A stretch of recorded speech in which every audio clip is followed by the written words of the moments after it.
ले वो जल्दी जल्दी जोर मोरा टाइम होता जाए बा। हां दाई। अरे खाना बन के का दीदी? हाँ बन गए मनी। ले दीदी तो मोर पर खाना निकाल दे, वो भूख के मारे ना मुसवा मन कूदत मोर पेट में। ते निकाल के खा ले बे मनीष, मोला जाए बा टाइम हुआ। अरे दे दे दीदी, बिक्कर भूख लगा तो समझना। रुक लावा था। जा तो दीदी। रात दिन हमरे घर के दाल चावल सिरावा थी मम्मा हरे। ले मनी धर तो दे दीदी दे। कुछ खागी ना तो भांचिल मांग ले बे, ठीक है? हाँ दीदी।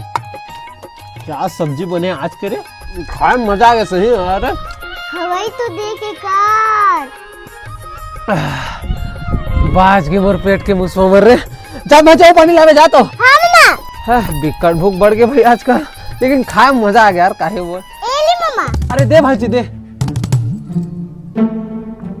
बिक्कर भूख लगत रही सही। आप तला भूख नहीं लगी मम्मा? वाह, तोला कैसे पता भाजी? वो पानी में मुसवा मारे के दवाई डाले मम्मा।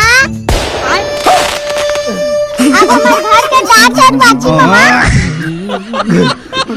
मुसवा दे मिलात भाजी। हां मम्मा, तबे तो पेट के मुसवा मारी।